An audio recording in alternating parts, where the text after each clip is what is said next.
Okay, how are you? Hey, Tony. How are you doing? Good, good. It's been a pretty good year for you so far, hasn't it? Yeah, no, it's been great. I like playing every week at Celtic and then getting my first international caps. It's gone as well as it probably could have gone.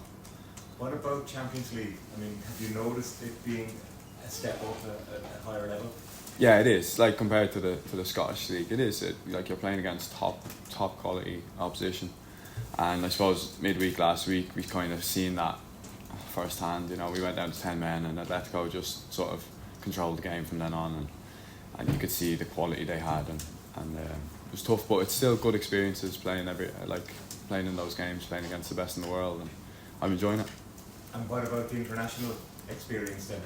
Took a long time, I guess, but to be finally called up for the senior squad? Yeah, look, I had to be patient. I was in a few squads and never got the cap like in the last couple of years, and to finally get it, no, it was brilliant. And yeah, it is. It's a high level of football, and there's a lot on the line. Obviously, all these qualifiers, like you pretty much need to win as many of them as you can. So the pressure's there, and they're tough games. But it was a good experience, and no, I'm delighted that it happened for me. Netherlands away, though, that's probably as big a test as you can get. Yeah. Look, it's going to be tough. They're a top side, but look, we know like the situation. We haven't qualified. We've nothing to lose. We can go there, express ourselves, and just try and win the game. And it'd be a great away win for us. Like you don't really get many big away wins in international football, so that's our focus. That's a lot for you. Thanks. Liam, in terms of your favourite position, I suppose if you played on the left, I think of the first cap, second cap, of course, at centre half, I presume. I know you're just happy to have the jersey. I presume your preferred position to play in the centre defence with it. Yeah, Just exactly. hold that there. The man on the stairs. There's a man on the stairs. Oh, he's getting the case. Oh, he's getting the case of evil eye. On you go.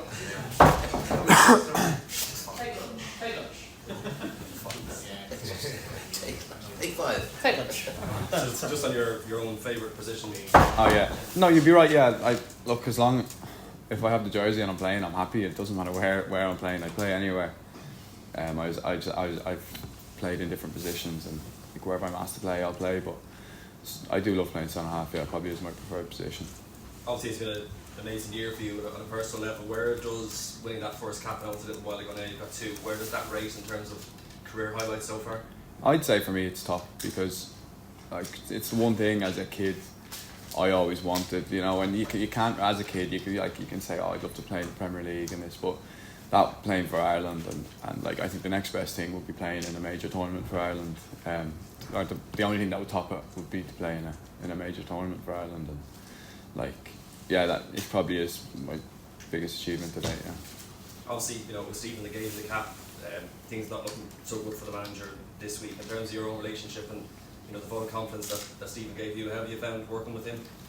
I've loved working with Stephen. Like he sort of brought me into the under 21s when he was manager there, and I was at UCD, and maybe there was players playing at a higher level or playing in academies at Premier League clubs, and I was picked ahead of them because I was playing men's football, and he knew the importance of that, and he's always backed me, I suppose, and I've enjoyed working with him, and that's all I can say about him. You know, I think he's good at what he does, and he's showed a lot of faith in me, and I really appreciate that. Is it difficult to see him going through what he's going through at the moment? Yeah, definitely. Like the results, like it's down to us as well, and they haven't been good enough. Everyone can see that, and it's tough to, because you know he loves the job so much, and it's the dream job obviously for someone like him. And yeah, it's tough to go through that. Kevin Cooney, please. Hi there. Brendan Rodgers described you as one of the biggest surprises of his career. How do you think you surprised him?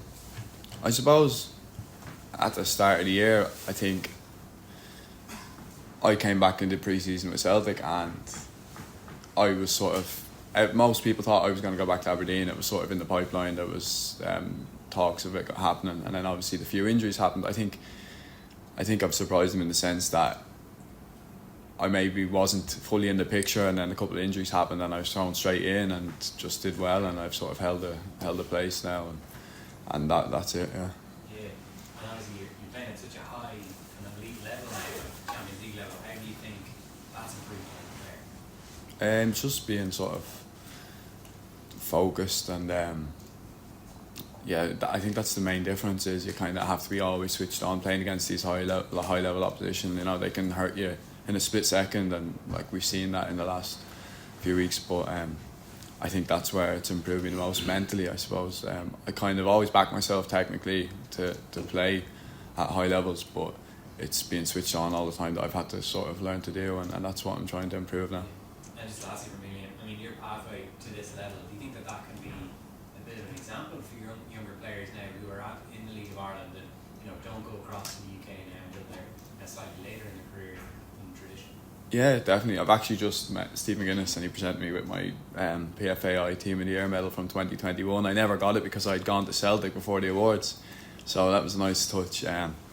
But yeah, no, it's a good part. The League of Ireland's brilliant, and the fact that young players aren't really able to go to the UK as early because of Brexit, I think it's brilliant. Because I keep an eye on the league, and you see the likes of, I suppose an example's Curtis at Pats. He's played a lot of senior games, and he's still only like 17 or 18, I think, and that's gonna like really help him in his career moving forward. He'll go on now.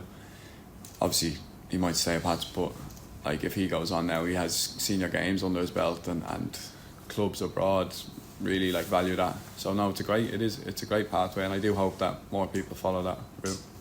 Gavin?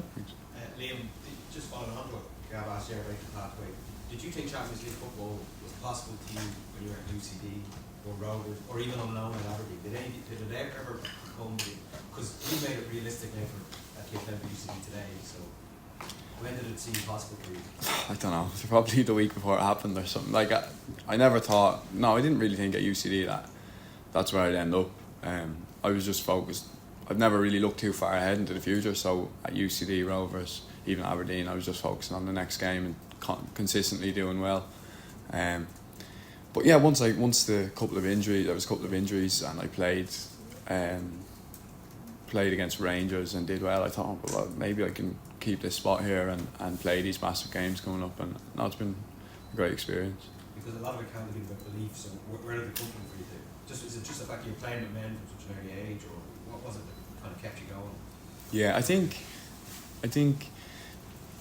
yeah, starting at 17, I started at 16 with my in the Leinster Senior League with Arklow Town. Like that's when I started playing with men, so being that young, you kind of have to learn fast, like how to handle yourself in that environment, and no, it's definitely helped. Does it feel different? Again, was asked, for example, the Glencoe match was obviously not regular for Celtic. Does it feel different playing at that level as it does play for Ireland? There's never really similar Champions League in Ireland, or how do you find it? I'd say that they're quite similar, especially like coming up against teams like Holland, like in France in our group. I'd say is a similar level to the Champions League. Yeah, I don't like the Greek game was a similar level to say, like we played Lazio, Feyenoord. I think that Atletico Madrid game, I don't think I've played against an opposition who have controlled the game like that and done that well yet, but I'm sure like France, Netherlands, those sort of big nations would be that sort of elite standard. Yeah. Aidan? Liam, just go back here, you mentioned Arklow. A lot of players are marked out for starting or wanted to give 14, 15-year-olds now with agents and going on trial with European clubs. But when you started with Arklow Town, did you think you could be a professional? Was that your aim, just to play with your mates, to be a League World player? What's your thoughts when you started playing with Arklow? When I suppose I went to Joey's when I was 14 for about a month or two, and it didn't work out for me, and I went back and the main thing I wanted to do was enjoy my football, play with my mates. I was playing like under 16 county Gaelic football for Wicklow as well, and I was enjoying that, and then it came to a stage where I had to pick one or the other, and it wasn't an easy decision, and I think I just picked football because I knew I sort of had a chance to go and get a scholarship, and I've never looked too far into the future about being a professional. It was always, I'll go and get a scholarship at UCD, see how it goes. I'll go and do these trials for the Leinster schools teams and stuff like that, and see how it goes. And I've always it's worked out for me well that way. You said Joey went to the big nursery. Did you think you weren't good enough for Joey's, that they were a step above what you were? It wasn't that I didn't think I was good enough. I just didn't. I wasn't. There was players playing ahead of me. They sort of had players playing ahead of me, and that's why it didn't work out. But I wouldn't like. Oh, it's not. That's football. Like, people have opinions, and I was younger, and I've improved a lot since then. So maybe they were better than me at the time. But No, I've always sort of taken it like small steps, and that's how it's worked out. And just on Celtic, very few teams in football go from beating 6-0 in one game and the next game they win 6-0. It's a huge swing. How do you handle that challenge between the demands in Scotland when you're expected to win every week and Champions League as well? Yeah, it's a good question. Like, you feel more pressure playing in the league. Well, I do for Celtic than I would in the Champions League, because the Champions League, you know, like these are top opposition and it'd be brilliant to beat them and there's less pressure. But when you're playing every week in the league, if you draw a game, like it's a bad result. You know, if you draw any game against anyone, it's a bad result, and that brings a lot of pressure. So it's kind of weird in a way. You think, oh, you'd be more nervous for the big nights, the big European nights, but in a way it's sort of where the pressure is more on league games, because you know you can't consistently have to win that league. But yeah, it's a new experience sort of dealing with that. Ashton, please. Yeah, hi Liam, Ashton here from Off the Ball. Just talking there about your journey and where you came from to playing for a team like Celtic. What does it mean to you to play for Celtic? It's massive. Like, it's for me and my family, and like they're all so proud. I'm proud of myself. Being Irish as well, there's a connection there. There's a big fan base in Ireland, and for me to be sort of representing the Irish now at Celtic, it's great, and I'm sort of trying to enjoy every minute of it, because you know who knows how long it'll last, but yeah. And just when you spoke about the Champions League, you hear a lot of top players speak about playing at Celtic Park. What was it like for you? Can you describe it, walking out and playing the Champions League game there? Yeah, it's surreal. Like when the music goes off, it actually gets drowned out by the noise of the fans. You can't hear a thing. It's carnage. But I just try and take it in, because again, like, who knows how many games I'm going to play in the Champions League. You have to, and especially at Celtic Park, it's extra special. So I just try and take it all in and enjoy it and stay calm before the game, because you could easily lose the run of yourself, like in the atmosphere, and that's the main thing, is just to stay calm. Go ahead, please. Liam, how are you? We've seen young Irish players go away to Celtic over years before, probably younger maybe than yourself when you went away. But you might have been there for 2 or 3 years, but never really played for them, or were in youth teams. What is it about Celtic that's so hard for Irish players to crack? And I know you touched on yourself going over a bit later there, and your League of Ireland background probably helped you, but why is it such a tough club for Irish kids? Yeah, I think it's a tough club for any young player, really, because there's a massive squad there. There's over 30 players in our first team squad, and like it's a business for parts of the club. It's a business, you know. They buy and sell a lot of players, and they're constantly buying new young players. So it's tough competition, and like I got a bit of luck with injuries at the start of the year, and it's sort of given me a chance to get in, and maybe other young Irish players haven't had that little bit of luck where they've been thereabouts, but someone else has just pipped them, and if that player does well, then they're not really going to get a chance. And I think that's the main thing. I think it takes a bit of luck.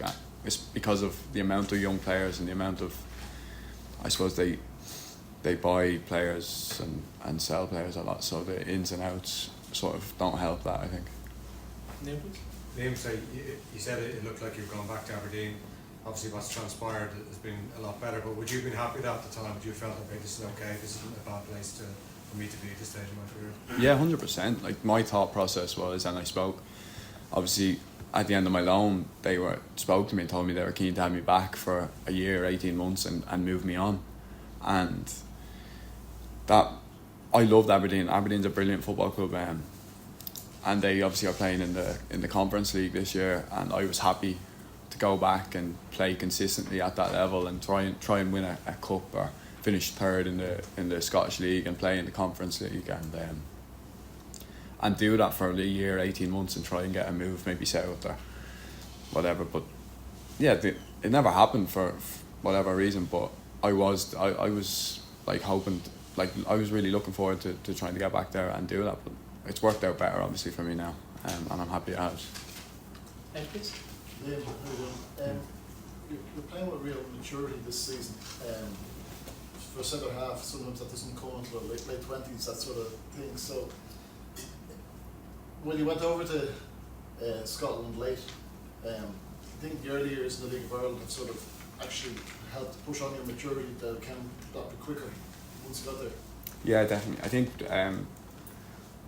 at UCD, I suppose, in my last year there, I would have been one of the older players and I captained the team. I was only 21, but you know what the age profile is like at UCD, and then that probably helped. Like, there was responsibility on me, obviously. Going on the Rovers, then you play with players like Ronan Finn and Joey O'Brien and like Alan Manus, these senior pros, and you take little bits from them and how they sort of carry themselves, and like they're role models for younger players. So that's sort of what I've learned from, and I think the year away at Aberdeen as well has got me up to speed with the level of Scottish football, because going from Ireland to Celtic is quite a big jump, and I think Aberdeen helped me bridge that gap as well. Liam, there's not so many great goers in Glasgow, but congratulations on your move. I always got a little quirky road. Paul McShane, Wicklow man, Gaelic background. Yeah. Had you any contact with him? Did he got Irish caps as well? Has he been in touch with any chance? No, I did. His brother coached me though. John, his brother coached me in the Leinster youth team when I was about 16 or 17. But I've never met Paul McShane. No. Yeah, not too many. And you mentioned that you did play underage for Kilwan Town. You've never won a Leinster championship. No, I don't think got anywhere near You it. ever see yourself coming back and put on the blue jersey? Who knows? I'd love to. I always think like I'd love to go back, even go play for my club, my local clubs, Barndarrig. I have a lot of family that play for them, and I'd love to. And they actually are doing quite well. They've won intermediate championship in Wicklow, I think. So it's the first year they'll be senior now for a long time, I think. But you played football and hurling, didn't you? not hurling, no. Not hurling, football. Just football. Yeah, you might come back to some of the. I don't know. Yeah, I'd love to. Yeah. Thanks, guys. Thank you. Liam, is there anyone of note on that Joey's team?